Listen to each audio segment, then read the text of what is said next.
From Jimmy Fallon, well, guys, there's only hours left in Trump's presidency. You think you're excited? Every 10 minutes, the White House staffer yells how much time is left, like the Great British Bake Off. Fallon again. Just hours left. You can tell time is running out because Trump is now signing pardons with both hands. Kimmel, this time tomorrow, Donald and Melania will be back home, asleep in separate bedrooms at Mar-a-Lago. Seth Myers, President Trump is reportedly planning on leaving the White House this morning for Florida, so he's not changing his routine at all. Kimmel, Trump's leaving office with the lowest approval rating yet. It's down to 29%, which for someone who incited a violent insurrection to overthrow the government isn't bad. I mean, honestly, what would he have to do to get below 20%? Eat the Constitution? Kimmel, Trump has the lowest average approval rating of any president in the modern era. The only one to leave office with a lower rating than that was Kevin Spacey. Fallon, normally after a president's term, they show before and after photos to prove how much the job aged him. This time, they're showing before and after photos of all of us. As I record this, the president is preparing to issue around 100 pardons and commutations. Stephen Colbert asks, why so many? Well, there's reportedly a lucrative market for pardons. Finally, POTUS is running a business that makes money. Colbert, he's calling it the olive pardon. When you're here, you're a crime family. Seth Myers, President Trump is reportedly planning to issue at least 100 pardons and commutations. He said he wanted to give so many that it would be even more hilarious when Giuliani doesn't get one. Kimmel, you can actually bet on who Trump will pardon for real, and you know who the odds-on favorite is celebrity-wise? Lil Wayne, Trump's buddy. They bonded over a mutual love of hip-hop and cough syrup. Fallon, during his last hours in office, Trump is planning to issue pardons, but it's reported that it's not going to be a pardon to himself or his family members. I'm recording this midday Tuesday. Trump is the only president in history who decides not to pardon himself, and you immediately think, what's he up to? Fallon said Monday night, I'm not surprised Trump didn't pardon himself today because then he'd be liable for whatever he does tomorrow. Fallon, yeah, Trump won't pardon his family either. Actually, it's kind of sweet. Trump told his kids, when I go down for tax fraud, I want you all to be in prison with me. Trevor Noah was back working last night. Welcome back, Trevor. I hope you're really, really rested. This was a strange time to take 2+ weeks off. Like, I know we all like time off, but where were you, buddy?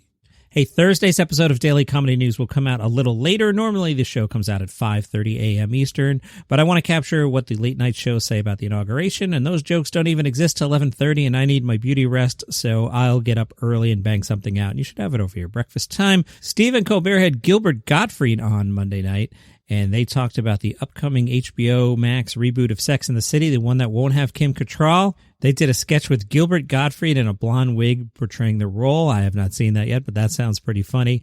The Guardian wrote about the Grammy Awards, and you've heard me get on my soapbox about this before, about how a lot of the quote-unquote albums aren't really albums. Stay tuned, I'll let the Guardian explain it. But they point out the Best Comedy Award is an award who only 2 of the last 15 nominees have been women, and whose all-time champ with a record 7 wins is Bill Cosby. This year's shortlist does not emanate shockwaves of the new. Repeat winners and nominees Jerry Seinfeld, Patton Oswalt, and Jim Gaffigan, with Gaffigan featured for the 4th year in a row. Throw in Tiffany Haddish and Bill Burr, and you get a lineup with an average age of 53, which doesn't exactly advertise the freshness of American comedy.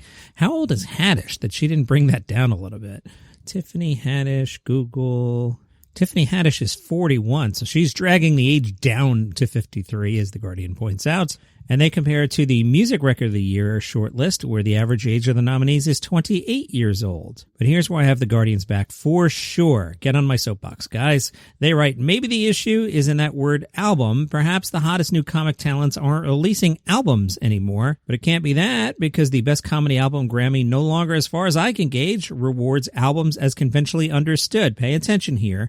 The hawk-eyed among you may have already noticed an overlap between this Grammy shortlist and that of the Emmy Award for Best Television Comedy Variety Special. All 5 nominated quote-unquote albums are Netflix specials. That's my point. These are not albums. These are Netflix specials. Pay attention here. The Guardian writes, 3 years ago, the streaming giant released a handful of its specials as vinyl LPs, unannounced, one day before the Grammys' eligibility deadline. Vinyl only. There was no streaming or CD release, ensuring the company maintained the exclusivity of its content.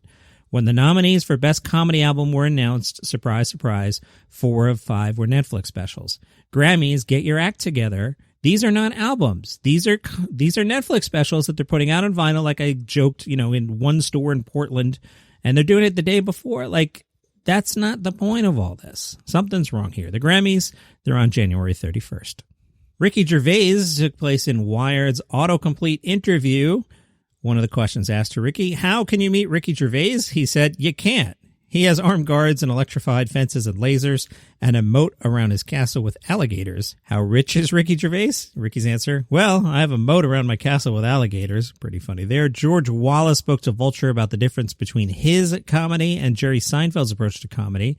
George said, first, you write down the subject matter. Sometimes when I write the subject matter and try to carry it and take it from that point and try to make a joke, Seinfeld to this day will sit for an hour each day with his yellow pad and write out the whole joke. That's the best way to do it. And he's been my best friend for 44 years. We started together in 1976. Now, the difference in him and the reason we don't work together a lot is because I like to give 100% to what I'm doing, but that's not good enough for him. He wants 110%, 110%. So to hell with you, Jerry Seinfeld. You do it your way. I do it my way. He's so good at what he does, and I'm good too. But it's just, how you do things. He had the TV show, of course, so he puts butts in the seats. I go out and have fun, and I guess I put butts in the seats too. All right? Hey, Ted Lasso has picked up 3 nominations at the 26th Annual Critics' Choice Awards. It was nominated in the Best Comedy category. Jason Sudeikis and Hannah Waddingham were also nominated for their roles as Ted Lasso and Richmond owner Rebecca. Ted Lasso, my number 1 comedy thing of 2020. It's on Apple TV Plus. If you haven't seen Ted Lasso, stop listening to the podcast. Go watch Ted Lasso. It's awesome. So as I was prepping the show, I saw this headline. The headline was, from Inverse, you need to watch the most underrated sci-fi comedy on Hulu ASAP. I was intrigued, and I clicked on it, and it said, Adam Sandler doesn't typically do science fiction. I was like, now I'm going to get dragged into an Adam Sandler rant. I didn't wake up this morning thinking I have to go off on Adam Sandler movies. Inverse writes, the weirdest thing in Adam Sandler movies is supposed to be him, not some futuristic MacGuffin. It's an approach that's worked in everything from The Waterboy to Uncut Gems. But in 2006, Sandler gave sci-fi a shot, and the results were ... mixed. The movie about a magic remote control that lets you pause, rewind, and fast-forward the real world was released in 2006 to harsh reviews. It failed to dominate the box office, but eventually grossed just over $240 million for Sony. Not too bad for a film with 34% on Rotten Tomatoes, and I'm sure Sandler didn't mind making that much money. Inverse says, as Click gets darker, Sandler does some of his best work conveying the emotion of the story. It's not easy given the movie's repetitive gimmick, but the Sandman makes it work. By the end, you may shed a few tears as Michael reflects on a terrible life barely lived. Now, I mentioned yesterday, if you would like to support the show, you can go to buymeacoffee.com/dailycomedynews. You can click on there and buy me a coffee, or you send me $5, but I'm going to use it on a coffee. I go to Dunkin' every morning. I get an iced coffee with caramel, except in between seasons when they have like the cool flavors. I was really digging gingerbread down the stretch, but they got rid of that New Year's Day. So buymeacoffee.com/dailycomedynews if you'd like to become a regular member of the show is the term they use. What I have promised is if I can get 100 members of the show who will pledge to support the show monthly, I will do an entire episode saying only nice things about Adam Sandler movies. You want to hear that episode. So it's buymeacoffee.com/dailycomedynews. And that is your daily comedy news for today. You can follow this show for free on Spotify, subscribe on Apple Podcasts, or on Overcast, wherever you get your shows. And see you tomorrow with the new administration and stuff, right?